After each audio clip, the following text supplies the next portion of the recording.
사도행전 1장 4절과 5절 말씀 오늘 함께 보시겠습니다. 함께 읽을까요? 4절과 5절 함께 읽겠습니다. 사도와 같이 모이사 저희에게 분부하여 가라사대 예루살렘을 떠나지 말고 내게 들은 바 아버지의 약속하신 것을 지키라. 요한은 물로 세례를 베풀었으나 너희는 연날이 되어 성령으로 세례를 받으리라 하셨느니라. 4절을 여기 보니까 여기 누가가 부활하신 예수께서 승천하시기 전에 사도들에게 예루살렘을 떠나지 말고 내게 들은 바 아버지의 약속하신 것을 기다리라 이렇게 분부하시는 내용이 거기 4절에 기록되어 있습니다.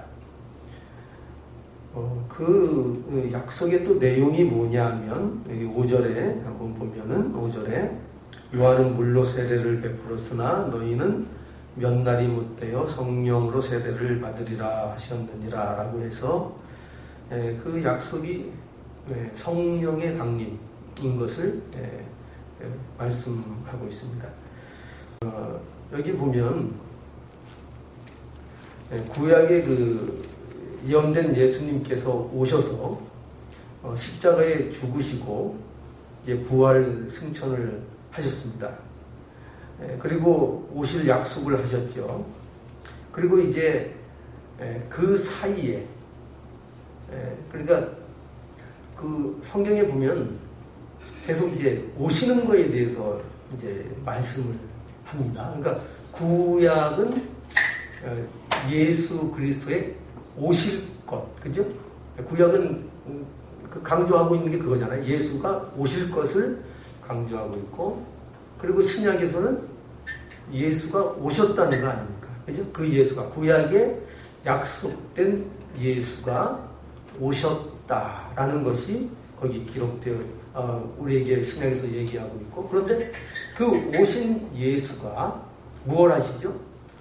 십자가에 죽으시고 그리고 부활하시고 그리고 어떻게 하십니까? 승천하시죠. 승천하실 때 약속이 뭡니까? 약속이 내가 올 것이다 라고 이제 약속을 하시죠. 자, 이렇게 볼 때 그 예수님께서 오셔서 십자가를 지시고 부활하셔서 가실 때까지, 아니 가셔서 이제 다시 재림으로 오실 때에 그까지 그 기간에 이제 무엇이 약속되어 있느냐 이거죠. 그 기간에 성령의 강림이라는 것이 이제 약속되어 있다는 거죠. 그러니까 오늘날 그 우리에게 있어서 우리가 지금 우리 이제 신자들, 저와 여러분들이 지금 있는 위치가 지금 어디에 위치해 있죠? 바로 요 시점에 있죠. 그죠? 예수 그리스도가 부활하셔서 성령을 약속하시고 그 약속한 대로 그 사도들과 그 다락방에 모인 자들이 성령을 받고, 그죠? 받고 그 성령에 받은 것이 우리에게 이제 임하게 됐고, 그래서 오늘날 예수를 믿는 모든 자들에게는 이와 같이 이 약속처럼 성령이 강림하셔서 그 안에 성령이 임재하신다라는 약속을 하고 있고, 그 약속의 뭐라 그럴까요? 결과로 있는 그 신자의 모습이 누구냐? 바로 이제 저와 여러분들이라는 것입니다. 그러니까 지금 이 자리에 앉아 있는 모든 성도들에게는 그 안에 뭐가 임재하시냐? 성령이 임재하신다라는 것을 이제 우리에게 말씀하고 있는 것입니다. 그런데 여기 지금 예수님께서 약속하시는 성령의 강림, 오늘날 우리에게는 현실로 우리에게 성령이 임하셔서 영원히 함께 하시는 이 성령의 임재, 이것이 이제 왜 약속이 되느냐, 왜 이것이 우리에게 필요한 것이냐, 왜 그것을 기다려야 하는 것이냐 라는 것을 우리가 한번 생각해 봐야 하는 것입니다. 그것을 우리가 이해하기 위해서는 이제 우리가 지난 시간에도 살펴본 것처럼 우리가 받은 구원의 성격 때문에 그렇다는 것을 우리가 이해해야 합니다. 하나님께서 예수 그리스도를 보내셔가지고 우리 가운데 궁극적으로 이루려고 하신 것이 무엇이라고 말씀드렸습니까? 우리 지난 시간에 좀 생각나세요? 우리를 제가 그 여러 번 말씀을 아마 드렸을 것 같아요.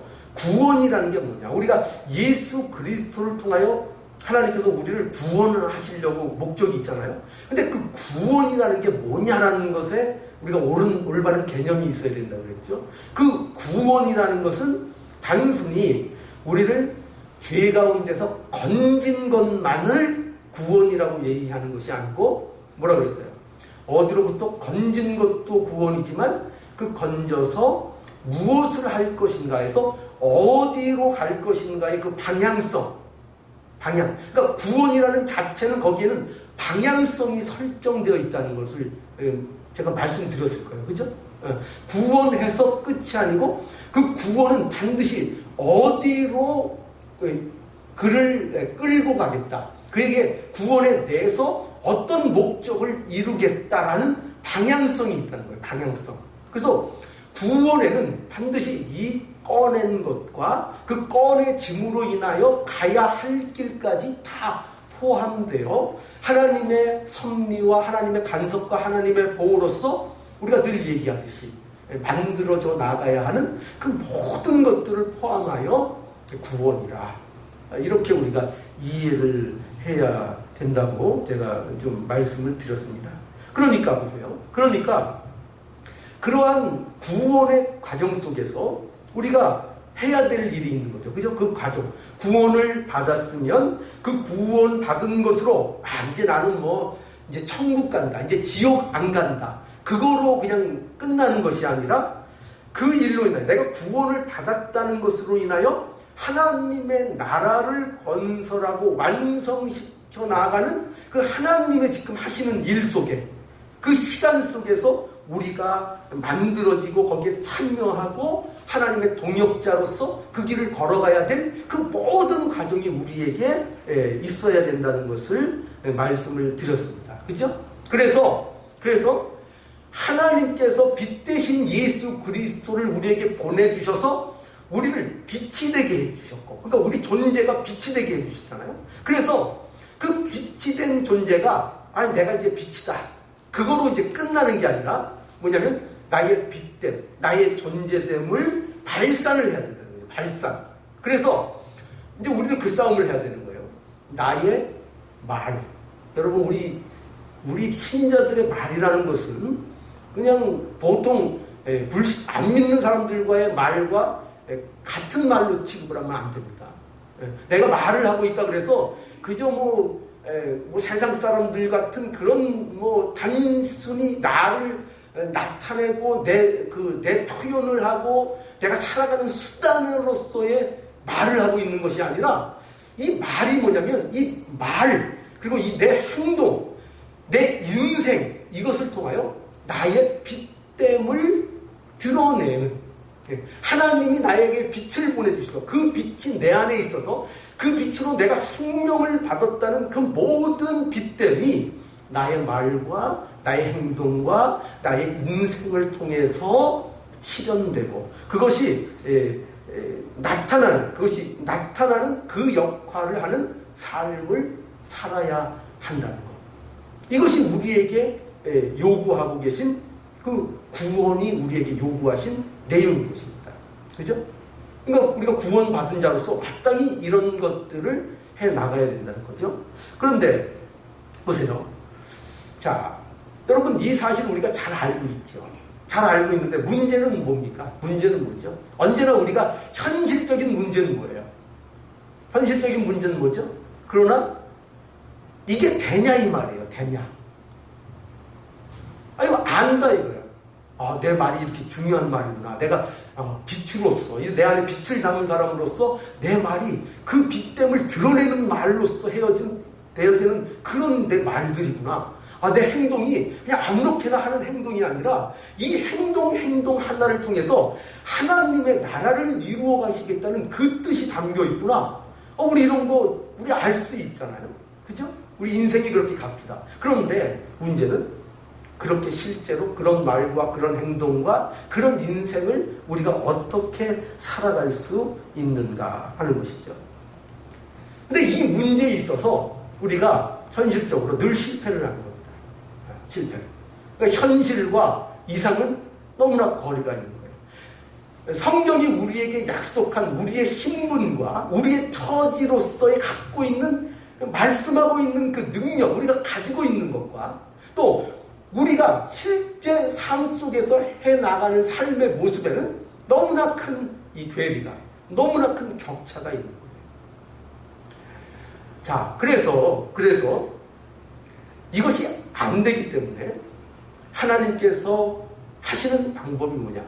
여러분, 구약을 통해서 하나님이 우리에게 계속 보여주시는 게 바로 이거예요. 봐라, 내가 너희들을 이렇게 인도해낸다. 애국에서 인도해내셨잖아요. 그리고 보호해 주셨잖아요. 얼마나 큰 이적을 보여주셨어요. 그렇게 많은 손길과 보호와 이적과 행함을 통해서 하나님께서 이스라엘 백성을 구원하시고 지켜주시고 살아계심을 역사에 줬는데, 근데 늘 이스라엘 백성들은 하나님 앞에 순종하는 것이 아니라 하나님을 거부하고 하나님 앞에 순종하지 않는 이런 하나님의 자녀로서 마땅히 살아야 될 삶들을 늘 실패하는 그 모습을 그들이 보여줬단 말이죠.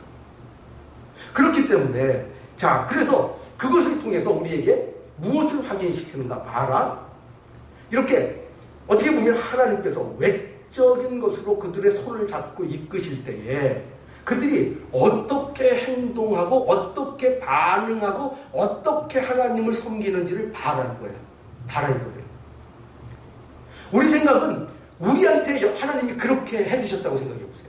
이스라엘 백성 그 광야에서 인도해 주신 것처럼 그 모세를 통해서 그 애국을 징계했던 그 이적들, 그 구름 기둥과 불 기둥의 역사, 반석에서 물이 나고 내추라기가 떨어지고 이런 놀라운 역사들을 우리가 봤다고 우리가 생각해 보세요. 그러면은 우리는 그렇게 안 할 거다 이렇게 생각하잖아요. 그죠? 자, 그런데 그렇게 했음에도 불구하고 이스라엘 백성은 뭐예요? 하나님 앞에 순종하는 자가 되지 못하더라 이 말이에요. 정말 하나님을 바로 섬기는 자들이 되지 못하더라 이 말이에요. 왜 그럴까요? 왜 그럴까요? 그게 인간에 갖고 있는 한계이기 때문인 것입니다. 그러니까 이거 뭘 얘기하려고 하는 건가 하면, 여러분 그런 말이 있죠. 소를 우물가에 끌고 올 수는 있어도, 그러나 물을 마시는 거는 누가 목이 말라야 물을 마시죠? 누가? 소가 목이 말라야 물을 마실 거 아니에요. 그러니까 끌고는 오지만 그 소가 목이 안 마르면 그거를 먹으려고 안 하는 거예요. 그러니까 똑같이 하나님께서 우리를 이렇게 생각하세요. 우리를 어떻게 보면 구약에 보여주는 게 뭐냐면, 하나님께서 우리를 외적인 변화를 통해서 하나님께서 우리를 인도하시려고 했다 이거예요. 율법을 주시기도 하고 이 율법대로 살아라. 그래서 거룩한 백성이 되어라. 이렇게 주셨는데 그것을 통하여 하나님께로 나오는 것이 아니고 오히려 하나님 율법을 이용하여 더 악한 모습을, 오히려 율법을 가지고 오히려 어떤 우상이나 하나님과의 반대되는 것을 만들어내는 그런 인간의 부패한 모습을 그들이 보여주더라 이 말이에요. 그러니까 결론은 뭐냐? 그들의 중심이 변하지 않으면 안 된다. 마음이 변하지 않으면. 우리가 누구를 권면하고 바른 길로 인도하려고 할 때 생각해 보세요. 환경적인 거 몇 가지 개선해주고 함께 해주고 아니 이렇게 도와주고 할 때에 물론 그것이 처음에는 좋아하고 따라올 수 있고 그런 어떤 효과가 있을 수 있지만 그것이 그의 마음이 변하지 않으면 그거는 어떻게 보면 곧 사라지는 것들이에요. 사라져가지고 언제 그랬냐라는 것이 되죠. 여러분 옛날에 그 한국의 그 TV 드라마가 아니고 그 프로그램 중에 그 러브하우스라는 그런 거 있었죠. 여러분 기억나세요? 러브하우스. 그 아주 그 열악한 환경에 있는 집을 찾아가서 집을 고쳐주고 새 삶을 살게 해주는 그런 이제 프로그램들이 있었죠. 그 보면서 뭐 눈물도 많이 흘리고 참 마음도 뿌듯하고 그런 감정을 많이 느꼈었죠. 그런데 보십시오. 집을 고쳐준다. 그거 얼마나 좋아요. 그죠? 지금까지 그 아주 열악한 환경 속에서 어렵게 살았는데 집을 와서 고쳐주는 거예요. 뭐 자기 없던 자기 방도 생기고 뭐 집이 깨끗해지고 해가지고 그 당시에 보면 그 환경이 개선된 거로 인해서 그 사람은 뭐를 느끼냐면 이제 삶은 난다. 이제 무엇이든지 할 수 있겠다. 이제 열심히 살아보겠습니다. 이렇게까지 도와주셨는데 힘을 내서 한번 살아보겠습니다. 환경이 바뀌는 것이 전혀 중요하지 않은 건 아니지만 더 중요한 건 뭐죠? 그가 어떠한 마음으로 앞으로 살아야 되는가는 그 사람이 바뀌어야 되죠. 그 사람만 바꿔놓으면 그 환경이 지금이 어떠한 환경이라 그래도 그 환경을 점차 지금보다 나은 환경으로 바꿔갈 수 있겠죠. 그러니까 중요한 건 뭐냐면 마음을 바꾸는 일이라 이거예요. 마음을 바꾸는 일. 자, 예레미야 31장 한번 우리 봅시다. 제가 읽겠습니다. 예레미야 31장 31절로 33절입니다. 나 여호와가 말하노라 보라 날이 이르리니 내가 이스라엘 집과 유다 집에 새 언약을 세우리라. 자, 내가 이스라엘 집과 유다 집에 새 언약을 세우리라. 이렇게 여호와 하나님께서 말씀하십니다. 나 여호와가 말하노라 이 언약은 내가 그들의 열조의 손을 잡고 애굽 땅으로 인도하여 내던 날에 세운 것과 같지 아니할 것은 내가 그들의 남편이 되었어도. 이 표현 보세요. 내가 그들의 남편이 되었어도. 누가 남편이 되주셨다고요? 하나님께서 내가 그들의 남편이 되었어도 그들이 내 언약을 파하였습니다. 나 여호와가 말하노라. 그러나 그 날 후에 내가 이스라엘 집에 세울 언약은 이러하니, 이게 뭐냐면 내가 새 언약을 주겠다 이 말이에요. 새 언약. 그게 뭐냐? 곧 내가 나의 법을 그들의 속에 두며 그 마음에 기록하여 나는 그들의 하나님이 되고 그들은 내 백성이 되리라. 여러분, 하나님이 하시는, 하나님 백성에게 하시는 약속은 그때나 지금이나 변화가 없어요. 내용은 똑같아요. 뭐죠? 내가 그들의 하나님이 되고 그들은 내 백성이 되겠다라는 것이 하나님의 약속이에요. 하나님의 약속이에요. 이 약속은 구약이나 신약이나 변함이 없는 약속입니다. 그런데 왜 새 언약이 되냐? 내용은 똑같은데 왜 새 언약이냐 하면 그 내용을, 그 언약을 성취하는 방법이 틀려진다는 거예요. 방법이. 그때는 그들을 끌고 오는 것으로, 이렇게 표현했잖아요. 남편이 되어서 그들을 끌고 왔다는 말이에요. 끌고. 내가 그들이 남편이 되었어도 그들의 열조의 손을 잡고 애굽 땅으로 인도하였던 날에 세운 것 같지 아니할 것이요. 내가 그들의 남편이 되었어도 그들이 언약을 파기하였습니다.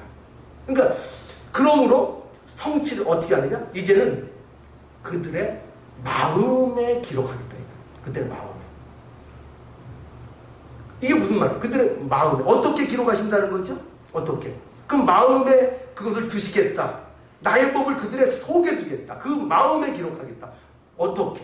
바로 오늘 등장하는 성령의 감동을 통하여. 성령님의 감동을 통하여 그렇게 하시겠다는 거예요. 여러분, 아까도 말씀드렸지만 마음이 바뀌지 않으면 손을 잡고 아무리 끌어도 결국 돌아가게 됩니다. 결국 돌아가게 됩니다.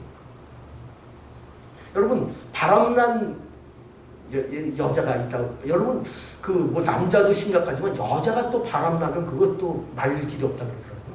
그런 말씀 들어보셨어요? 예. 자식이고, 뭐, 아무것도 없대요. 뭐, 바람나면. 그래서, 여러분 보세요. 바람난 아내를 찾아 나가는 남편. 바람이 나서 마음을 이미 그 외간 남자한테 다 뺏겨버렸어요. 손을 잡고 끌고 온들, 강제로 끌고 온들, 무슨 소용이 있겠어요? 끌고 기회만 나면 도망가죠. 잡고 있으면 그 자기 팔을 자르고 도망가죠. 그죠? 그렇게 되는. 그러니까 아무리 잡고 끌고 와도 안 된다는 거예요. 뭐가 바뀌기 전에는? 마음이 바뀌기 전에. 마음이 바뀌기 전에. 그래서 내가 나의 법을 그들의 속에 두며 그 마음에 기록하겠다. 이렇게 말씀하고 있는 것입니다.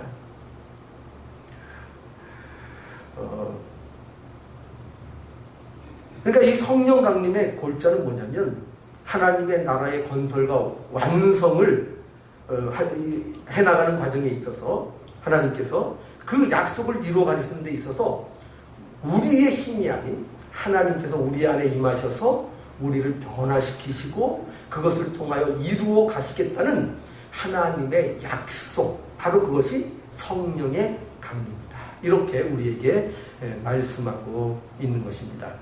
그런데 이 성령의 강림에 대해서 우리가 좀 오해하는 면을 좀 수정할 것이 있습니다. 그것이 뭐냐면 이 성령의 강림, 성령하면 우리가 제가 저번에도 말씀드렸지만 성령하면 어떤 능력에 우리는 많이 생각을 갖게 되죠. 능력, 성령 이꼬르 능력.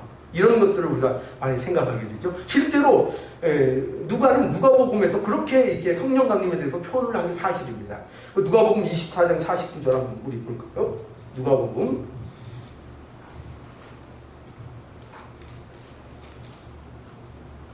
24장 49절 한번 다 같이 읽어볼까요? 볼지어다 내가 내 아버지의 약속하신 것을 너희에게 보내리니. 뭐 말씀하시는 거죠? 네, 성령을 약속하고 계신 겁니다. 그러면서 너희는 위로부터 능력을 입히올 때까지 이 성에 유하라 하시니라. 해서 지금 그걸 그 성령의 강림을 뭐와 연결을 시키고 있습니까? 바로 능력, 그죠? 능력과 연결시키고 있는 것을 보게 되지요. 근데 이 능력이라는 것을 우리가 오해하면 안 돼요. 그 뭐냐면, 우리 능력하면 뭐냐면 이런 거 생각하잖아요. 능력 있으면 힘이 있고, 실패하지 않고, 뭐든지 형통하며, 그죠? 능력하면 우리는 그런 것들 떠오르잖아요. 그래서 우리가 능력, 사도행전에서 능력 이러면 우리가 탁 떠오르는 건 뭐예요?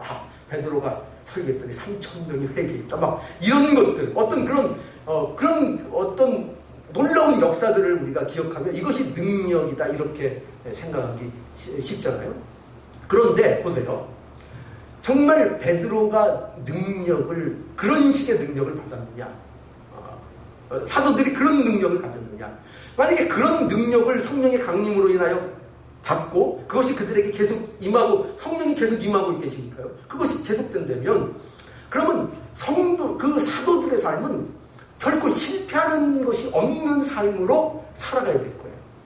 그러니까 모든 면에 있어서 실패가 없어야 될 것 같습니다. 그런데 우리가 보는 바와 같이 우리가 성경을 통해서 아는 바와 같이 사도들의 삶과 사도들의 결말, 그들의 인생의 마무리는 그렇게 능력이 많은 자들, 그러니까 우리가 생각하는 식의 능력의 그런 모습으로 그들이 마무리되어 있질 않아요. 베드로는 어떻게 죽죠?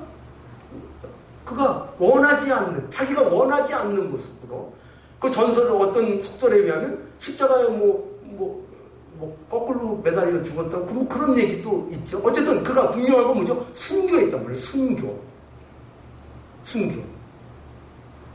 그러니까 사도들은 또 그 복음을 증거하는 그 삶에 있어서 물론 그 굉장한 하나님의 역사가 나타나는 어떤 외적인 모습 같은 것도 물론 가끔 나타났지만 대부분 그들의 인생은 참으로 고난의 연속이었고 어떻게 보면은 참으로 힘든 그러한 인생을 그들이 살아갔다는 거죠. 그러니까 여기서 말하는 성령이 임함으로 갖게 되는 능력은 그런 차원의 어떤 모든 것이 형통하고 모든 것이 잘 되고 하는 그런 식의 능력을 얘기하는 것은 아니라는 그런 말씀인 것입니다. 여러분 우리 성령하면 잘 인용되는 말씀이 대표적인 게 뭐 있냐면은 요엘서 2장입니다. 요엘서 제가 읽을게요. 요엘서 2장 보면은 그 후에 28절인가요? 거기부터 보면은 그 후에 내가 내 신을 만민에게 부어주리니 너희 자녀들이 장래일을 말할 것이며 너희 늙은이가 꿈을 꾸며 너희 젊은이는 이상을 볼 것이며 그때에 내가 또 내 신으로 남종과 여종에게 부어줄 것이며 이렇게 돼 있습니다. 자, 근데 이 뜻이 무엇인가를 우리가 생각해 봐야 됩니다. 이 뜻을 신약적으로 해석한 풀이한 그 말씀이 있어요. 그게 뭐냐면 요한복음 16장입니다. 요한복음 16장. 찾기 쉬운 건 찾아봅시다. 요한복음 16장 33절.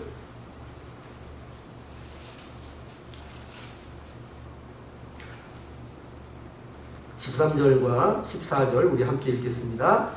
그러하나 진리의 성령이 오시면 그가 너희를 모든 진리 가운데로 인도하시리니 그가 자유로 말하지 않고 오직 듣는 것을 말하시며 장래일을 너희에게 알게 하시리라. 그가 내 영광을 나타내리니 내 것을 가지고 너희에게 알리겠음이니라 라고 되어 있죠.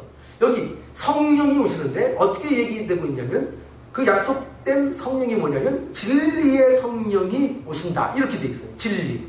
그러니까 이 성령이 오시고 성령이 약속될 때 그 성령이 하시는 그러니까 성령의 능력이 뭐냐 할 때 거기에 무엇이 관련되어 있는가 하면 바로 이 진리라는 것이 관련되어 있다는 거예요. 진리. 그래서 진리의 성령이 오시면 그가 너희를 모든 진리 가운데로 인도하시리니 그가 자위로 말하지 않고 오직 듣는 것을 말하시며 장래일을 너희에게 알리시리라. 장래일. 자, 아까 요엘서 보죠? 요엘서에서 뭐라고 되어 있습니까? 요엘서에 그 후에 내가 내 신을 만민에게 부어주리니 너희 자녀들이 장래일을 말할 것이며 너희 늙은이들이 꿈을 꾸며 너희 젊은이들이 이상을 볼 것이며 그때 내가 내 신으로 남종과 여종에게 부어줄 것이며 할 때의 이 장래들. 그러니까 여기에서 자녀들이 장래의 일을 말한다라는 것은 그들이 지금까지는 알 수 없었던 이 진리, 그 진리가 뭘까요? 바로 신약에서 확인되는 예수 그리스도와 그의 십자가라는 그 진리가 확인된다 이 말이에요. 뭐를 통해서? 성령이 부어지면, 성령이 오시면 그 사실들이 확연히 드러나요. 그거를 알게 되고 그 사건을 통하여 우리 오전에도 했잖아요. 십자가에 들린 후에 너희가 그가 누구인지를 알리라. 그리고 내가 한 말이 무슨 말인지를 너희들이 다 그때 알게 되리라. 우리 말씀드렸죠? 너희 자녀들이 장래일을 말할 것이며 너희 늙은이들이 꿈을 꿀 것이며. 여러분 늙은 분 이렇게 표현되어 있습니다. 좀 표현이 좀 그렇지만 늙은이는 꿈을 꾼다. 여러분 나이가 들고 연세가 들고 이제 하늘나라에 갈 때가 이제 가까우면 뭐가 사라지죠? 뭐가 사라져요? 이제 꿈이 사라지는 거예요. 꿈이. 근데 어떻게 돼요? 성령이 임하시면 그렇게 늙은이가 꿈을 꾼다는 거예요. 꿈을 꾸고 젊은이가 이상을 볼 것이며. 이게 뭐냐면 다 뭐를 가리키는가 하면은 이게 이상한 예언을 하고 이상한 것을 보고 이런 걸 얘기하는 게 아니에요. 그런 게 아니고 바로 그 장래에 있어 예수 그리스도의 십자가라는 것을 그 성령의 부음, 성령의 강림을 통하여 이제 알게 된다라는 것을 말씀하고 있는 것입니다. 그래서 여러분 요한복음 14장 26절을 읽어보면 이렇게 되어 있죠. 보혜사, 곧 이 보혜사가 뭐죠? 그 성령, 예수 그리스도의 십자가의 완성을 통하여 우리에게 보내주신 이 약속된 이 성령, 이 보혜사 성령이잖아요. 이 보혜사 성령이 곧 아버지께서 내 이름으로 보내실 성령, 그가 너희에게 모든 것을 가르치시고 내가 너희에게 말한 모든 것을 생각나게 하리라. 뭐가 그렇게 하겠다고요? 성령님이, 보혜사 성령이 그렇게 하신다고 말씀하고 있는 것입니다. 그래서 바로 이처럼 우리가 이 성령 강림에 통하여 얻게 되는 이 능력의 정체가 뭐냐? 진리, 예수 그리스도를 얘기하는 거예요. 예수 그리스도. 예수 그리스도가 바로 성령이 우리에게 가르쳐주시는 능력이라는 겁니다. 능력. 이 위대하고 놀라운 진리를 우리에게 말씀하고 있는 것이에요. 그러니까 이 성령을 받으면 그것을 통해서 우리는 성령 받으면 어떻게 생각하죠? 성령을 받으면 뭐 활짝활짝 뛰고 난리 나는 것으로 생각을 하죠. 근데 정말 성령이 우리 안에 임재하고 성령이 계시면 그것으로 인하여 우리가 그 성령이 계신 곳에 삶을 살아가게 된다는 거예요. 그래서 예를 들어서 성령이 내게 임하시고 내가 하나님의 사랑을 알게 되면 그것 때문에 내가 나를 증명하는 게 아니라, 여러분 보세요. 오늘날 성령 받았다고 하는 사람들, 성령이 내가 임했다고 할 때에 그들이 보이는 모습 중에 그 잘못된 모습이 뭡니까? 그것을 통해서 자꾸 자기가 드러나고 자기를 증명시키려는 그런 모습들이 자꾸 나온다는 거예요. 그런데 그게 아니라는 거예요. 그게 아니고 뭐냐면 하나님이 증명이 돼야 돼요. 어떤 하나님? 사랑의 하나님. 그래서 성령이 임하면 활짝활짝 뛸 게 아니라, 그게 아니라 사랑을 하는 것으로 보여줘야 되는 거예요. 사랑. 내 이웃을 내 몸과 같이 사랑하는 것으로 나타나면 되는 거예요. 근데 그거는 안 나타나고, 어찌요? 그건 안 나타나고 성령이 내게 임했다고 하면서 펄쩍펄쩍 뛰죠. 펄쩍펄쩍 뛰어. 근데 정작 사랑은 나와요, 안 나와요? 이웃에 대하여. 사랑은 안 나타나죠. 그거는 성령이 그 안에 임하는 것이 아니라는 것입니다. 성령이 우리에게 함께 하시면, 그 약속대로 그래서 성령이 함께 하시면 여러분들 그때부터 삶이 여러분 어떨 것 같습니까?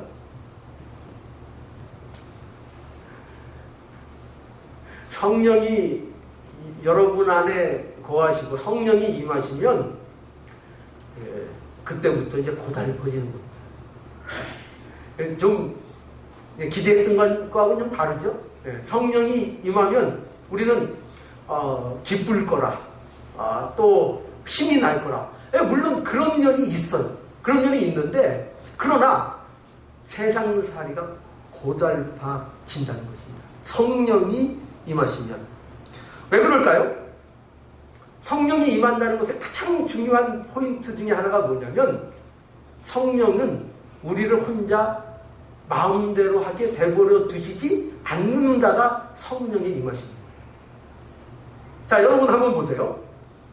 아이들이 부모가 간섭하는 거 좋아합니까? 안 좋아합니까?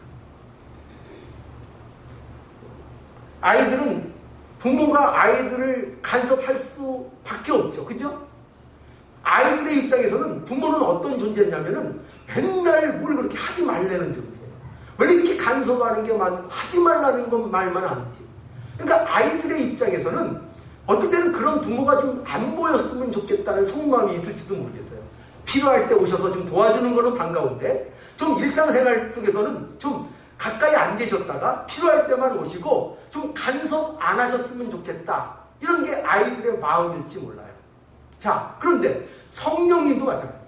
성령님께서 우리와 함께 하시고 우리와 임재하고 계실 때 우리가 왜 고달퍼지는가? 그 성령님은 우리가 마음대로 하도록 내버려 두시지 않아요.